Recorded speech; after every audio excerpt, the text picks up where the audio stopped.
Welcome back to another edition of the Night Report podcast. I'm Mike Broadbent. Joining me once again is Richie Schneiderite. Richie, we got quite a bit to talk about. We have the upcoming game versus Penn State on Saturday to discuss.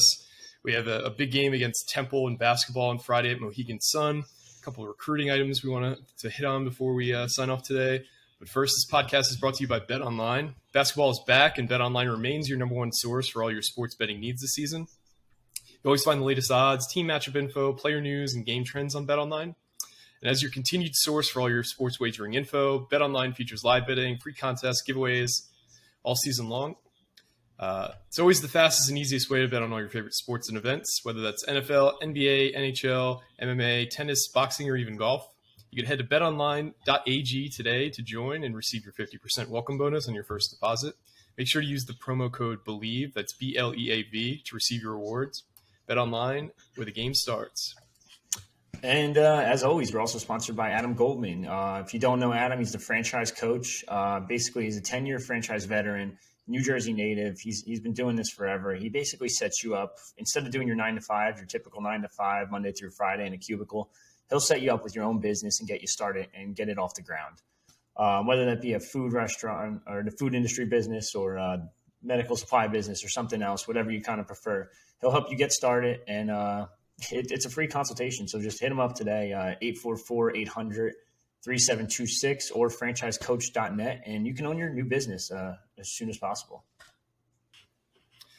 And thanks again to both of our sponsors. But let's get right into this. So Rutgers is playing a very one-sided rivalry game this weekend against Penn State. Rutgers is a 19.5-point underdog, and I say one-sided because I don't know any Rutgers fan who in any way likes Penn State. I personally don't like them at all, but Penn State kind of doesn't give a shit about us because we've given them no reason to care because we haven't beaten them since 1988, which is before both of us were born. So Penn State is coming into this one. They have 2 losses on the season, both of them against the people you expect them to lose to in Michigan and Ohio State. Richie, you're in a unique position of covering both Rutgers and Penn State. So tell Rutgers fans a little bit about what to expect from Penn State this Saturday. I guess for starters, it's the same quarterback you've seen for, I don't even know, since 6 years, 7 years now. Sean Clifford's still the guy at Penn State. Penn State fans aren't super high on him because there is a 4-star waiting in the wings, kind of like I don't want to compare it to the same situation as a Noah Vedral type and Gavin Wimsatt type thing. But Drew Aller's right behind him, and everyone's hyped to see what he can do in the future. But for now, Sean Clifford was able to hold on to the job all season long, and he's been pretty consistent and pretty good. 2,100 yards, 17 touchdowns, 7 interceptions is the rough part. But he's never been able to get over that hump and defeat like one of those Michigan or Ohio States. So that's the big knock on him. But he's been pretty good at quarterback. And then they arguably, not overhyping this, they probably have the best running back duo in the Big Ten, if not all college football. It's kind of crazy to say because they're both freshmen, but I mean, I was thinking about this too. They are very good between Nick Singleton and Katron Adams, but I do think that Mayan Williams and Travion Henderson and Blake Corum and Donovan Edwards are better, but he's just kind of setting the scene. They are a very good running backs at Penn State. Yeah. All right, maybe I'm overhyping it a little bit, but Nick Singleton, as we mentioned off pod, Mike, you kind of said it to me. He kind of reminds you of a Saquon type back where he'll have like 1 carry for 1 yard, 1 carry for 2 yards, and then all of a sudden it's like, holy shit, 60-yard touchdown carry. So he does have 800 yards on the season already, averages 6.5. He's got 10 touchdowns. But Katron Allen might be the better of the 2 backs, or more consistent, I should say. He'll grind it out for like 4 or 5, 6-yard carries at a punch. He's nicknamed Fat Man because he's a smaller but fatter guy. He's like a little bowling ball like behind the offensive line. He's a very good player. He's got 8 touchdowns on his own. He's got 630 yards too. So I mean, this running back duo is extremely dangerous, and they're kind of bringing back old school smash mouth, run it down your throat football that you haven't really seen in quite some time because now it's more of like deep balls nonstop. But they thrive on the run game. If they can establish that, that's pretty much it. And then obviously that always opens up things, and that's where you have there's only really 2 receivers I'd watch out for in Penn State, and that would be Parker Washington, who's a projected top 75 pick in the NFL, or top 75 player, I shouldn't say pick. in the 2023 draft. And then Mitchell Tinsley, who's coming off a 2021 season where he had Bailey Zappi thrown to him at Western Kentucky and then transferred up to Penn State. He had like 1,600 yards last year with Bailey Zappi. So, I mean, that offense is different. But this year he's only got like 450 or something like that. But overall, this offense is phenomenal, and it's led by their offensive line. And that's kind of where Rutgers is getting a little bit of an advantage because Penn State's probably missing their top left tackle or their best offensive lineman and left tackle in Olu Fasanu, who's a projected top 3 pick by CBS yesterday. He's only 19 years old, but he's a phenomenal pass blocker.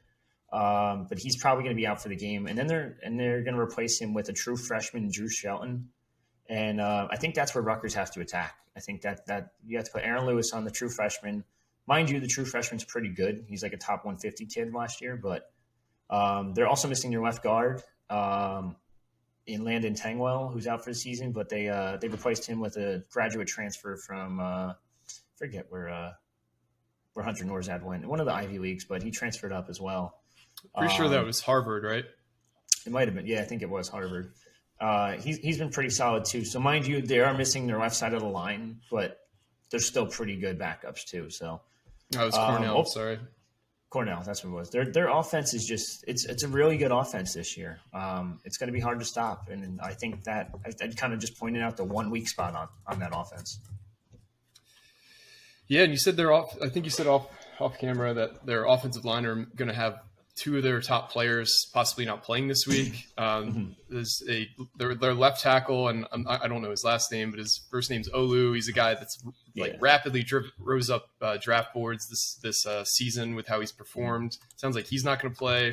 And they have is he a guard or their other tackle Fashanu, Olu Fashanu, the left tackle's out most likely.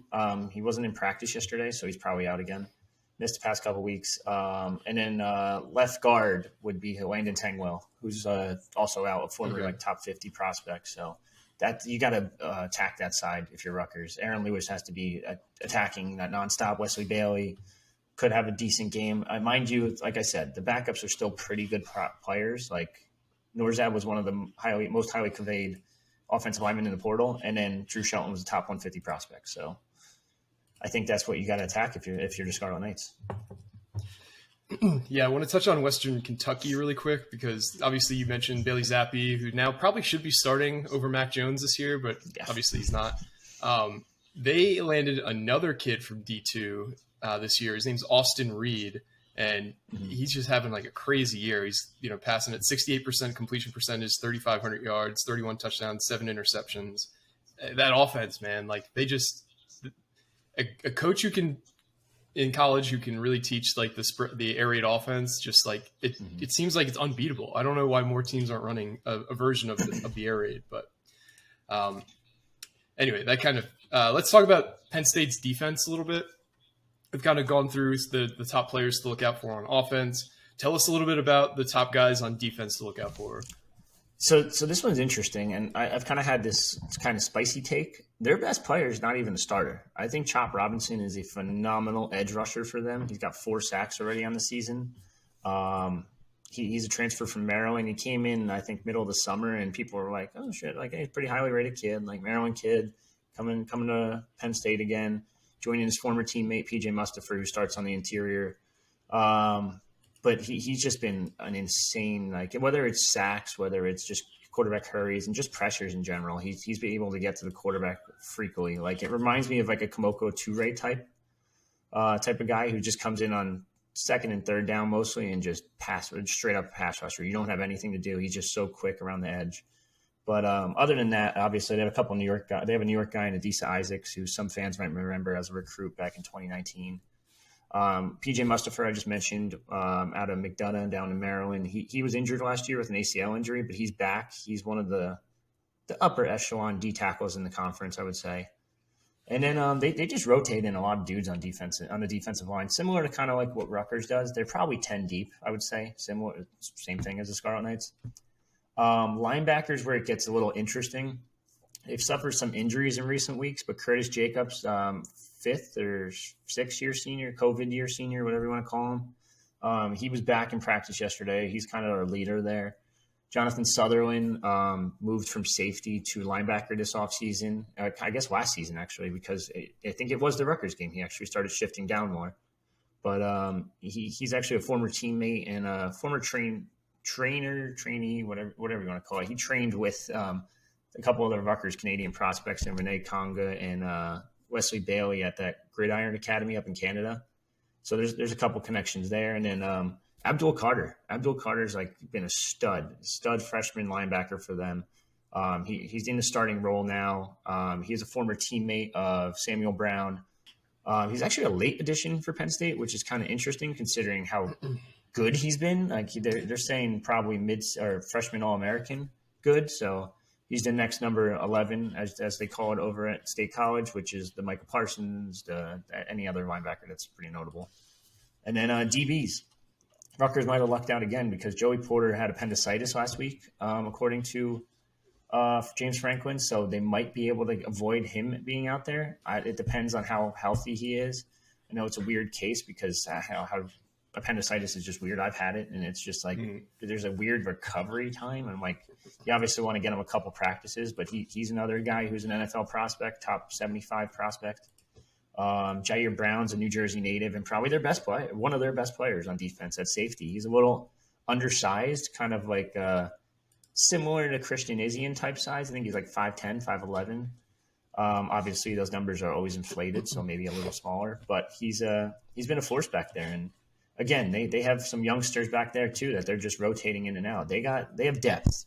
The entire defense has depth, and they're ran by one of the better DCs in the nation, and Manny Diaz, who's got a super aggressive style of defense. So it is going to be a tough one. Yeah, I think you said Jair Brown has had a pretty winding path to end up at Penn State. I think he went to Lackawanna, you said, but he's originally from Trenton Central, which is also where Holland Pierce played. So they're high school teammates. Yeah, which is had to be a hell of a Trenton Central program. I know. I don't know. I don't know how good each high school program is, but typically the more you hear a specific high school's name, the better they probably are. I don't really remember hearing much about Trenton Central anytime recently. So it sounds like there's certain areas that just have a ton of talent. Like the Camden area was like that for a while. They had a ton of kids, they had a ton of talent, but either they didn't keep them or, they didn't have the structure in their program to really allow them to thrive. But obviously a few Camden programs have, elevated themselves, but yeah, no, it's kind of crazy. Like you said, Holland Pierce was there. The Rutgers just added a 2022 preferred walk-on from Trenton Central and Sam Gaddy. So maybe he's actually seen some time this year, I think, on special teams. So he could be the next one from there. So who knows? Yeah, I think Rutgers has played a bunch of kids on special teams they didn't foresee themselves playing. Because typically, a lot of your backup defensive backs and a lot of your backup linebackers, defensive line, are playing on special teams. And we don't really have backup linebackers right now. We have our two starters and then guys you hope you don't have to play much. Yeah, it might explain those penalties. Yeah. So we kind of outlined offense, defense for Penn State. The line's at 19.5. How do you see this playing out for Rutgers? Where do you think Rutgers in the pie in the sky? Lay out the script for Rutgers to win this game. I think you attack that left side of the line. I think Aaron Lewis causes shot. You don't want it to be True Hours breaking out party, but I think you got to pressure Clifford. If you pressure him enough, he's going to panic and he's going to throw something stupid. And you just got to be able to capitalize and hope the ball falls your way.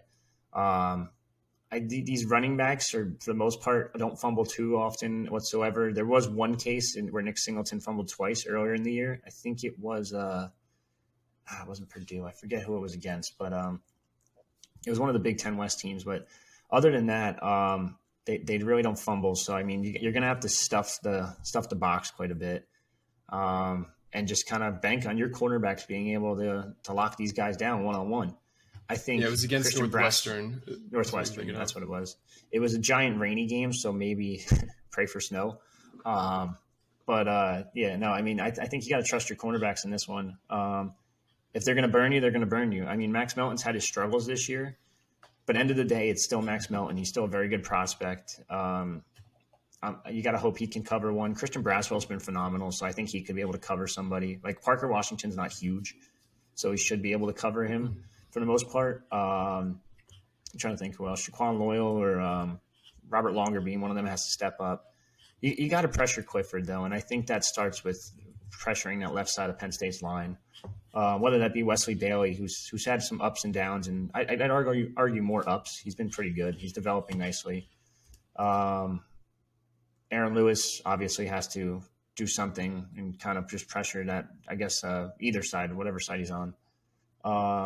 It's going to be tough. And then they have really good tight ends. I didn't even mention the tight ends. Like Brenton Strange has been really good this year. Theo Johnson's pretty solid. Tyler Warren's a good blocker, and I think he has a touchdown or two as well.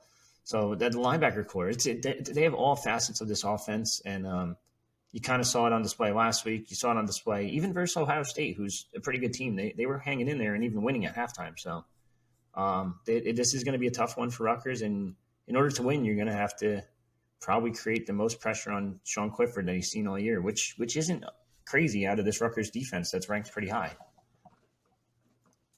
Yeah, Sean Clifford has shown kind of time and time again that he will give you opportunities to have some gimmies.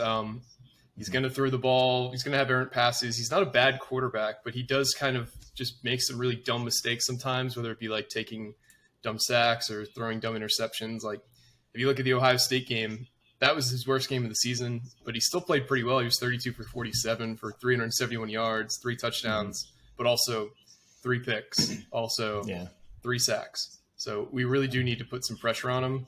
If you look at what Minnesota versus Penn State was like Minnesota was healthy against Penn State. Minnesota obviously had a great defense as we saw against Rutgers. Mm-hmm. Minnesota lost 47-17. So and that was a whiteout game with Aiden O'Connell. So or Aiden, sorry, whatever his name is, Aiden, Alex Carthamus. Yeah, the freshman quarterback.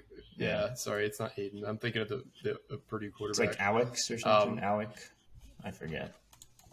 Yeah, it's Ethan Kalakamanis. Yeah, we got to put pressure on him, and it's easier said than done. If what you're saying ends up being true, or they're basically the whole left side of their line, that obviously sets up a really advantageous situation for Rutgers. Joey Porter, I've seen in like first round mocks this year for the NFL draft, so not having him would be huge. But Rutgers ultimately, they need to play mistake-free football. They need to execute, and they need to take advantage of opportunities when they present themselves. And that sounds like a basic script because it kind of is. Like if you do those 3 things in every football game, you're going to win more games than you lose. But Rutgers has not shown the ability to do those 3 things consistently, so that's why we've lost more games than we've won this year. So it's going to come out tomorrow, your prediction, but let's tease it for the podcast listeners a bit. What do you see the score of this game being? I know Franklin obviously likes to put up big points on Rutgers because obviously he can impress the New Jersey guys and recruits and stuff like that. They haven't been doing a lot in Jersey in recent years. Obviously, they only have, I think, 1 guy in this class, and Johnny Shakir. But regardless, I think Penn State probably similar score to last week. Like they could have scored a lot more on Maryland. They had opportunities, and then they were kind of just like slowing it down quite a bit just to hold on to the ball and win that game 30-0. I think it's I think Rutgers they scored 3 points in the second half last week against Maryland. Yeah, and won 30-0. Like it's I want to say it's going to be something very similar to that. I know the over-under is like 44, 45 or something similar. I think Rutgers probably scores 10 points in this game. I think they'll score more than Maryland, which is crazy to say because I think Maryland's offense is better, but I think Rutgers will scheme up some things. I think Nuns has the offense kind of flowing a little bit better, obviously, too, as you saw last week. So I'm probably going to give like Rutgers 10 points and probably like Penn State 35 or something like that. I hate to go like right on the number, but maybe a little more than that because I think I'll probably say 38-10 just to go to over because, over's club. Yeah, I do think this is just a really tough game for Rutgers to win. This is the last stand, though, of the season. If they lose this game, there's no longer a hope for a bowl because the last year the math kind of worked for teams that had 5 wins, especially we got lucky with the COVID stuff. The math does not look favorable this year for 5-win teams, so Rutgers really has this game to keep their bowl hopes alive. They're also playing Senior Day at home, with Gavin, who's made some real strides last week. I was very impressed with him, but this game is tough. I think covering the spread is going to be a challenge.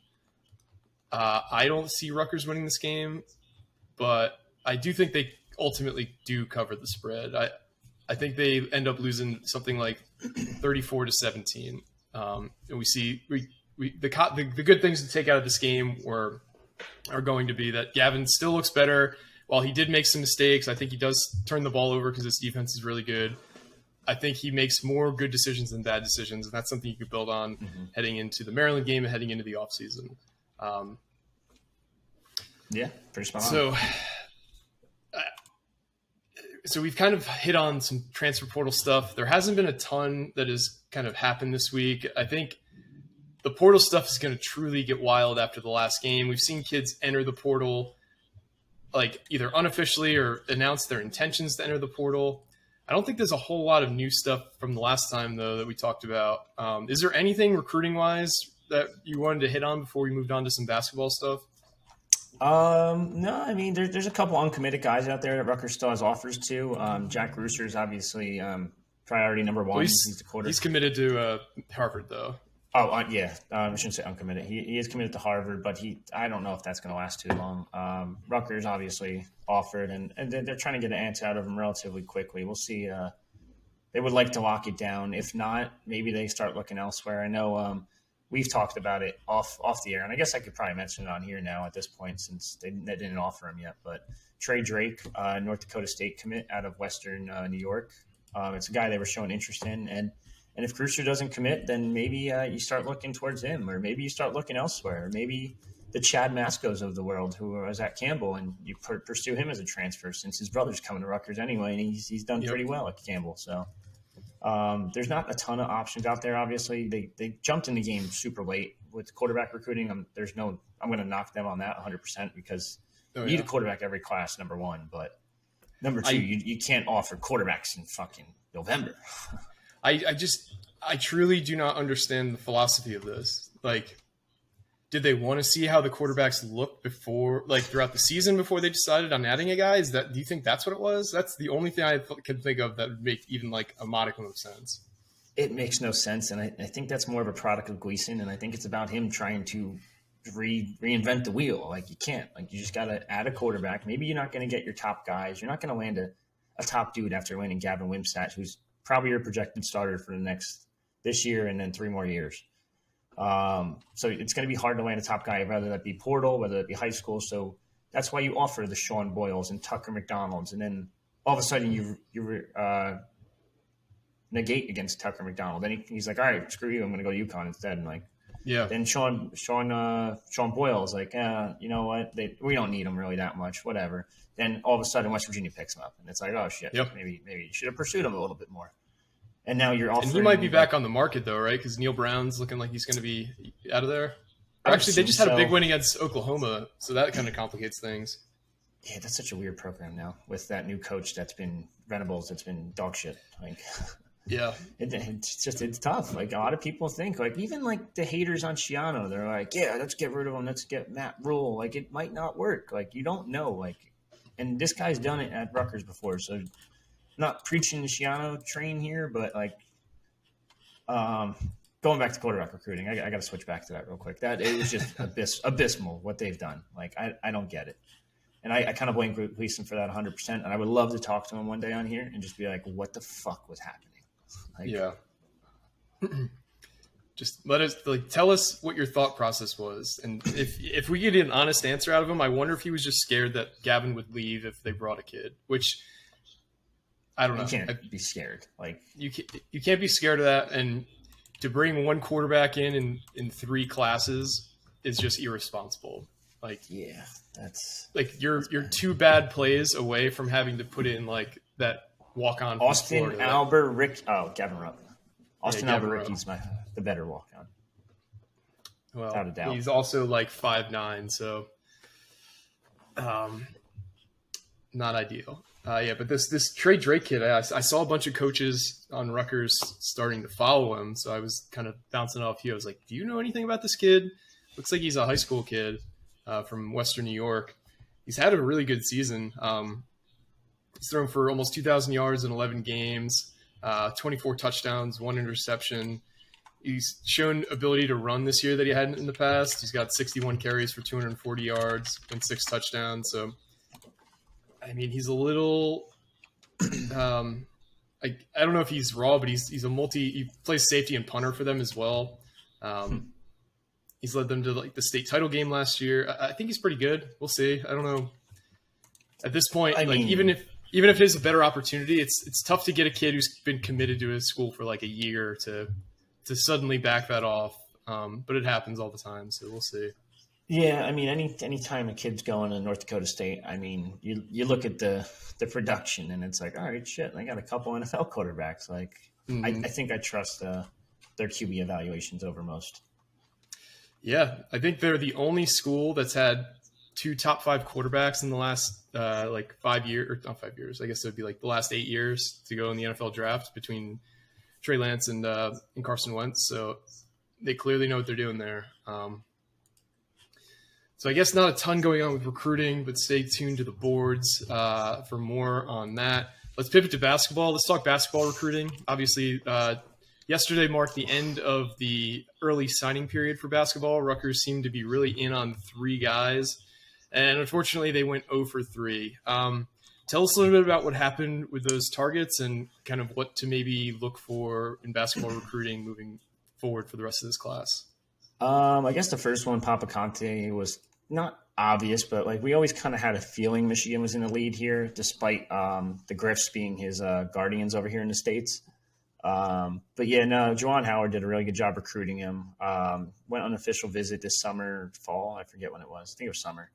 And he just sold him really well. Sold him on the potential of being the guy after Hunter Dickinson. And then, yeah, I mean, there's nothing really more to that one. Rutgers probably finished second in that one. There were some other schools as well, but the fact that the Griffs were his guardian made Rutgers fans think that they had a real good shot. And at one point, it sounded like Michigan was backing off a little bit. Like we talked to multiple college assistants at AAU events this summer, and they all said they're like, yeah, we're hearing like Michigan's not going to take them. We're hearing Rutgers is like pursuing pretty heavily, but obviously it backfired. Michigan pushed, landed them. End of story. Ruben Chinyelu, that sounds about right. NBA Global Academy kid out of Senegal. I think he's actually Nigerian, but he plays at the NBA Academy in Senegal, or vice versa, one of those two. I think I got that right the first time. But yeah, anyway, Rutgers was pursuing. Rutgers hosted him on an official visit. Longtime Tennessee lean all summer long. Took an official visit to Tennessee. They thought they locked him up. That was it. He was going to commit. He said, no, I want to take a couple more visits. Tennessee's like, whoa, wait, oh, no, you're not doing that. Like, what the hell do you think you're doing? He obviously took those visits, went to, I think, Pitt, DePaul. There was some weird one, too. I think Santa Barbara. Maybe not DePaul. I think it was Santa Barbara. And then obviously went to Wazoo, Washington State, and then Rutgers. And Rutgers being the last one, usually you get a pretty good feeling when you're in that last official visit.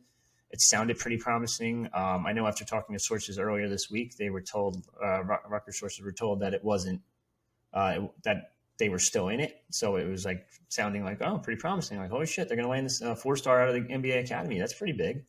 Obviously, Washington State has a bigger connection to the NBA Academy, as they have a couple guys over there. And I think they've even produced a couple of African natives that have made it to the NBA now, too. So that was a big connection there, and he ended up choosing Wazoo. Third and final one, Laji Dembele, who was a no-name, I want to say like a month ago, is now a 4-star recruit. It sounded like Rutgers Iowa lean from the get. Took a visit to Rutgers, a weird Sunday unofficial visit. Sources I talked to said they weren't confident in landing him.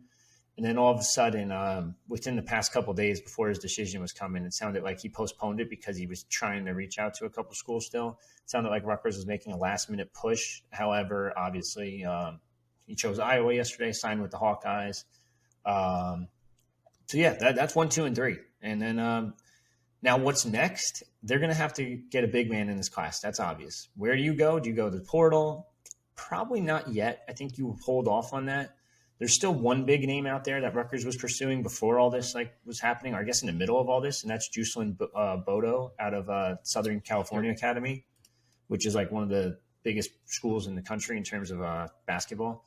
I think they're top 25 in the latest ESPN rankings for high school. So there's an interesting connection there. Their grad coach at SoCal Academy actually coached TJ Thompson back in high school. So that's where the connection kind of comes. TJ went out there to watch the kid perform. He was behind a bunch of dudes. I know he was behind, I'm looking right now. He was behind a USC commit last year, an LSU commit, a Michigan State commit, and what's this kid? And Providence commit. So he was playing behind all these guys. And then all of a sudden, their top 2 big men behind those 4 dudes just emerged out of nowhere. And now all of a sudden they're top tier recruits. He's hearing from Arizona State, Rutgers, Temple, Santa Barbara again, which I don't know what they're selling over there, but they must have a hell of an NIL deal. So he's still new to the process. He's trying to figure out everything, but he's another kid from overseas. He's a Cameroon native, so he's kind of being patient with stuff and trying to learn more about these schools and what each offers. Very big on education, so that's going to play a big thing here. But another late bloomer, and I think it's pretty obvious they're going to go high school route first, because I think it's kind of – I'll say it's actually pretty well known that, like, I guess Pike and crew aren't huge fans of the portal, but they'll use it if need be. Like, look at Cam Spencer, look at Andre Hyatt, look at CJ Geddes even. They'll use it if need be, but they're first and foremost, they're going to go high school and try to develop these guys and then keep them for 3 to 4 to 5 years or whatever. Yeah, and Pike's shown the ability to find guys he likes and develop them into players that are useful or, well above their recruiting rankings. Like, to get the production that he's gotten out of Antoine Woolfolk this year, especially, is nothing short of, like, it's so impressive, because this kid was not even like a full-time basketball player until this summer. Like, he was playing football. He was such a good football player. He was going to commit to Cincinnati to play football, to play defensive line for them. So this is a kid who's an incredible athlete.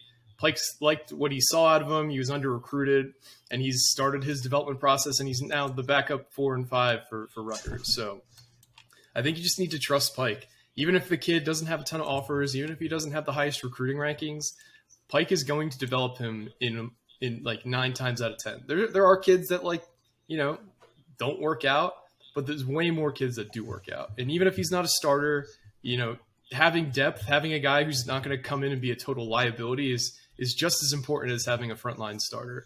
So just trust Pike. I'm tired of seeing people just, question every single decision he makes in terms of recruiting. Like, I think he should just get the benefit of the doubt for everything he does here moving forward. It's just nuts.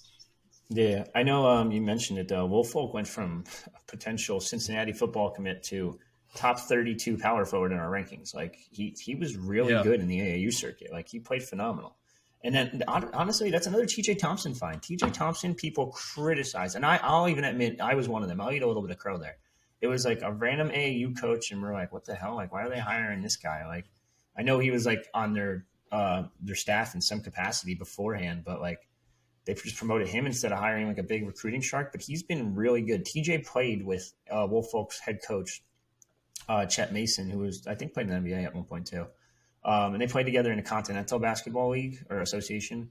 They played together with Jamario Moon, who some NBA fans might remember. They played together for a couple years, and then I think they played together in France as well at one point. But this is he's been a really good find for an addition and for an assistant coach. And Pike signed the number fucking 30 recruit in the country, highest ever.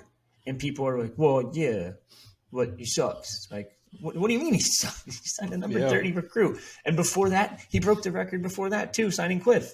Like, he keeps – there's no ceiling here for Pike. It just keeps going. And you guys just put out an article earlier this morning about some of the top 24 kids that Rutgers is after. There's 2 top 10 kids on that list. Like, yeah, we've like got 5, 10, 58, 80. Like, are you kidding me? Like, this guy is in it. Like, there's no better option for Rutgers than Pike. No. I mean, he's done so much for that basketball program, and it's kind of like, Pat Hobbs has done a great job hiring the last few years and giving coaches what they need.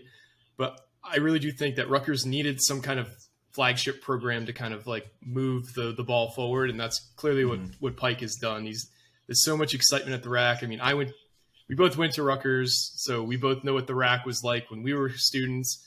A couple games a year, that RAC magic would like sprinkle down from the rafters, but the majority of the time it was just empty. Right next to the asbestos.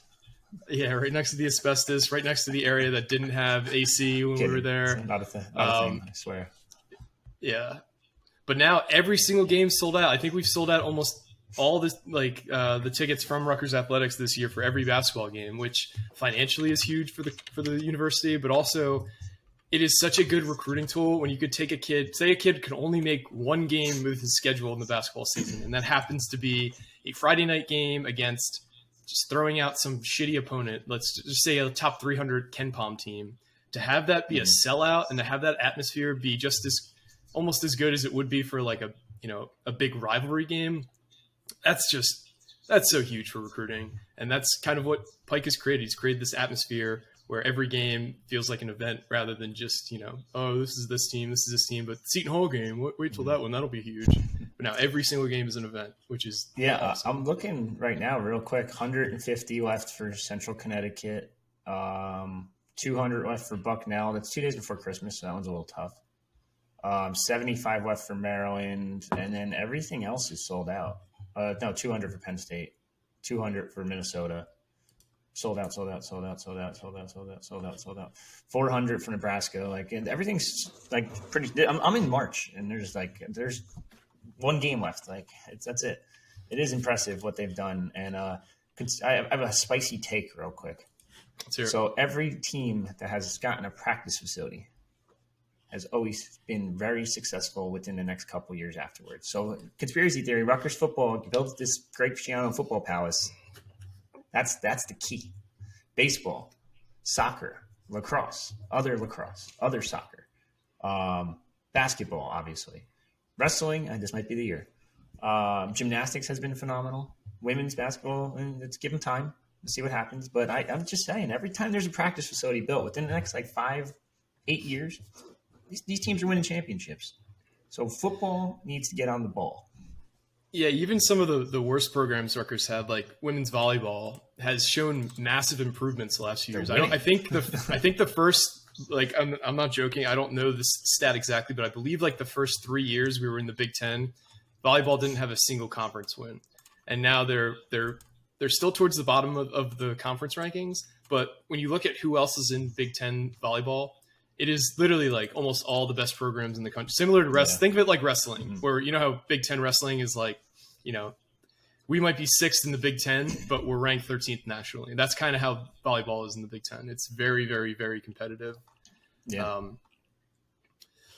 But we've kind of veered off course a little bit. Let's talk about this game on Friday. I know we previewed it last time. So Rutgers is playing Temple at Mohegan Sun on Friday at 5 o'clock. Temple has been just very inconsistent this year. So they lost an overtime game against Wagner opening day. Then they went and beat Villanova, who's one of their biggest rivals. And when we were talking to Kyle Goss for the Temple preview, he was comparing Villanova to similar to how we kind of view Penn State, where, Temple has them as the number one rival in all of their athletic programs, but Villanova really doesn't care because Villanova has won titles and things like that. So for them to beat Villanova is such a huge, huge thing for their fan base. And then they follow it up with another home game against Vanderbilt last night, which they lost. Maybe it was 2 nights ago, but they lost to Vanderbilt. So they're 1-2 on the year. They have one really, really, really good player in Damian Dunn. He's leading the nation in scoring. So he's averaging 29.7 points a game. He's really good from beyond the arc. I think he's shooting almost 60% on high volume this year from 3-point range. He's averaging almost 6 threes a game, and he's hitting almost 60% of them, 58.8%. He scored 38 against Vanderbilt, 29 against Wagner, 22 against Villanova. Obviously, other than him, what should we be looking out for in this Temple game? I mean, he's obviously the big name, but I think you got to shut him down. Number one, I don't know what you do in terms of defensive wise. Obviously, if Caleb's back, you would love to put Caleb on him and just he would shut him down too. Oh, it would be very impressive, and that would be your first, I guess, little stat for Defensive Player of the Year again. Little niche or little notch in your belt, whatever you want to call it. But no, they are a very good team. They score at will. They don't. I shouldn't say they score at will. They're better than half of college basketball. So they average 76, but they give up 76 in a third. They've also had 2 games go to overtime too, so it kind of skews it a bit. Yeah, that is true too. So I mean, they don't really have a great rebounder. Jameel Reynolds is a former UCF guy. He's been struggling rebounding. I'm looking at now. He had 1 rebounding game against Villanova, which was 12 rebounds, and then the rest it was like 2 and 5. So I think Cliff should be able to abuse him a little bit in the paint. Defensively, I'm trying to think if Caleb's not guarding Dunn, I think you might have to start Miller and let him. Either Miller or Mag has to be on him. We have to have our best defensive player on him, who's on the court at all times. Yeah, that'd be a little bit interesting. I guess Mag could definitely guard him too. Yeah, that would actually. I didn't even think about that. That would be actually an option too.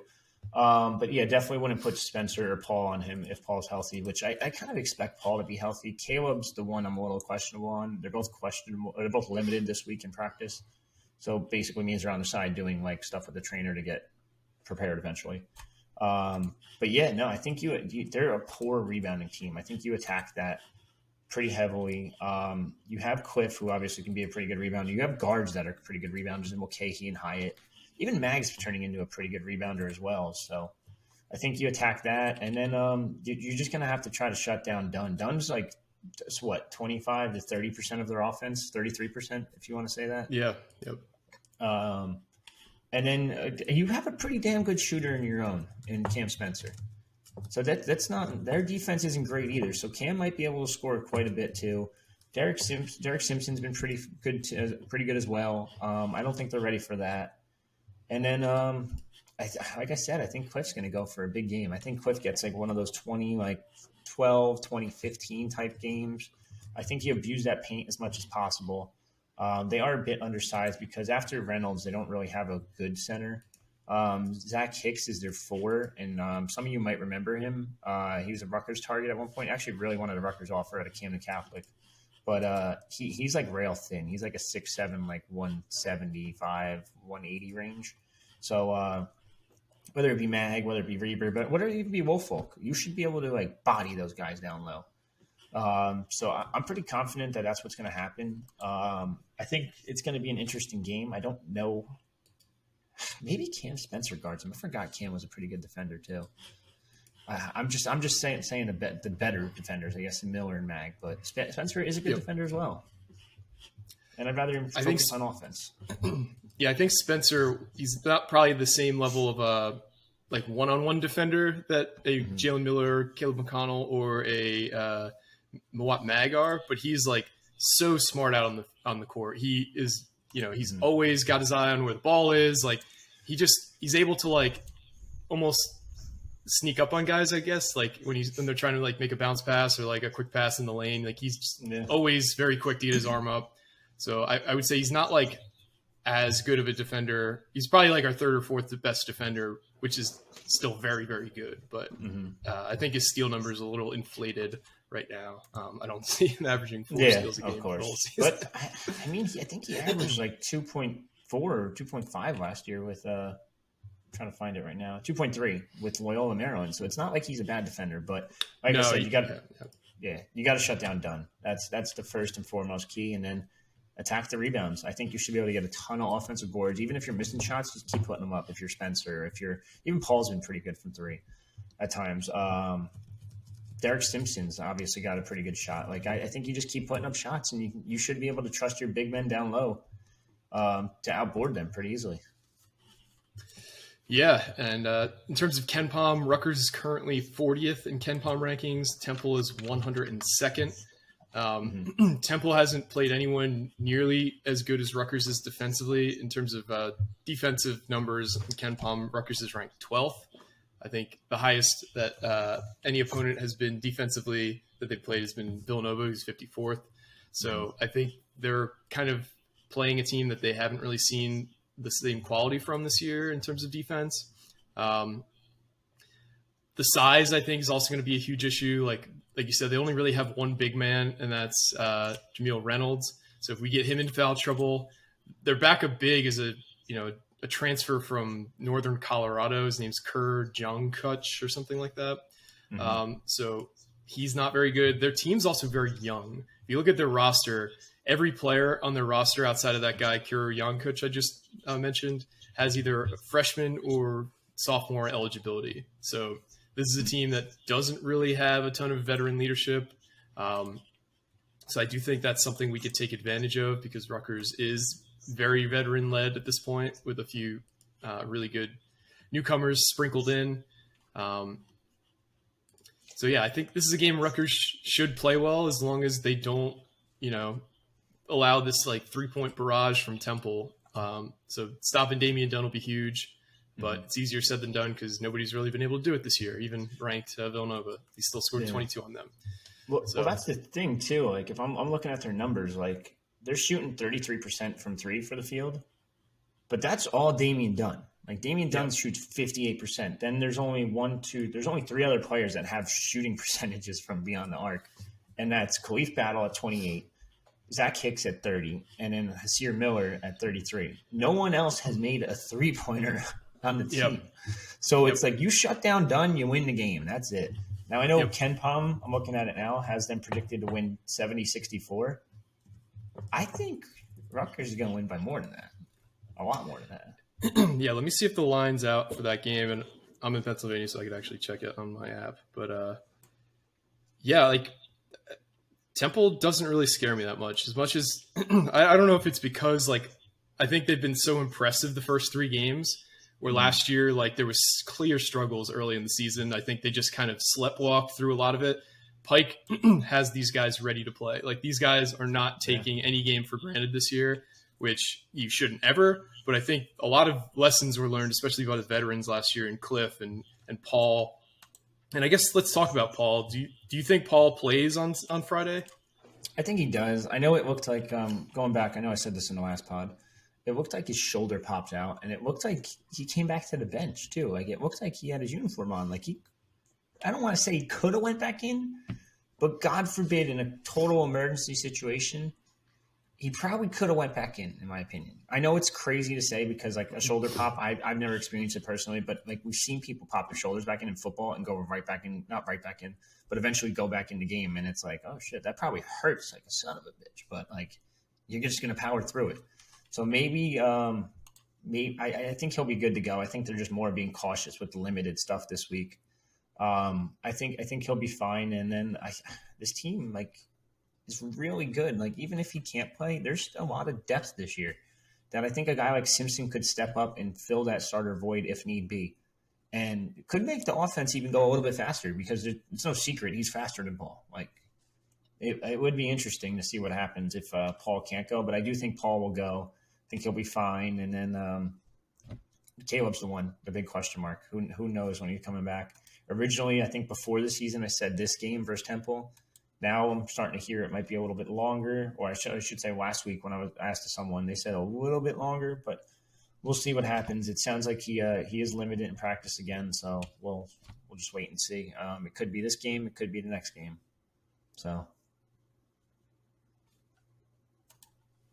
Yeah, hopefully we see him before, the Big Ten play, because it would be nice to have him play in a few of those warm-up games, quote unquote, because we do have a few more easy opponents. You'd like to see him get his feet underneath him and kind of test that knee out before he has to, play at the Caleb level we all expect, especially because we have that brutal stretch, playing Indiana early. We play Miami soon, so hopefully we get to see him back in the near future here. So we covered a lot. Was there anything else you wanted to hit on before we sign off? I believe it's been soccer today. Or is it tomorrow? Yes, today. I believe it is. Yeah, it's today, and it is on ESPN Plus, I believe. So, yeah, which is a bummer. Which is stupid. I don't agree with, but it is what it is. 7 p.m. tonight at UPenn.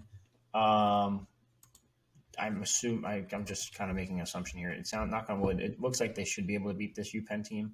But Ivy Leagues are tough because sometimes they have weird records because they're playing Ivy Leagues also. So it's a tough one to say. But this team looks like they're ready to go. If you watch the video we posted the other day of the announcement, they didn't normally when you make an NCAA tournament, everyone goes ape shit. They were just kind of like, yeah, we got a shitty seed. Like, watch this. And then I think they're going to come out and kick their ass, to be honest. Like, I think they're going to be really, maybe a 2-1, 3-1 win.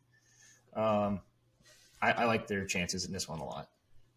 So UPenn is ranked pretty high in the RPI. They're 13th in RPI. I don't think RPI is like the best metric to gauge how good a team is because, I mean, you saw with Rutgers baseball last year, they were way better than what they were ranked in the RPI, which I believe was like, low 50s or something. That's why they ended up missing the tournament despite playing in the final of the Big Ten tournament. Yeah. So I do think Rutgers has just been playing sports sometimes are just about momentum and when you peak, and Rutgers is peaking at the right time. Like if you watch the Rutgers Indiana game, Rutgers played far outplayed Indiana, and Indiana's ranked 20th in the RPI. So I do think Rutgers can make some noise in this tournament. I do think they could beat Penn, but they need to keep up that momentum. So it'll be a fun game to watch. It sucks it's on ESPN Plus, another service you have to pay money for. Like a lot of us pay for Big Ten Plus, but I guess the NCAA has the rights for these games because it is the tournament now outside of conference play. So yeah, it's annoying, but I mean I pay for it, so it's like whatever. Got to get that Disney Plus package, You get like Disney Plus, Hulu, and ESPN. It's like all right, like maybe not that bad. It's a good deal. Yeah. So. All right, guys. Well, we really appreciate you tuning in once again. Stay tuned to the boards because the transfer portal will be heating up in the near future, and that's always one of the craziest times of the year to follow college sports. For me and Richie, this has been another edition of the Night Report podcast. Signing off.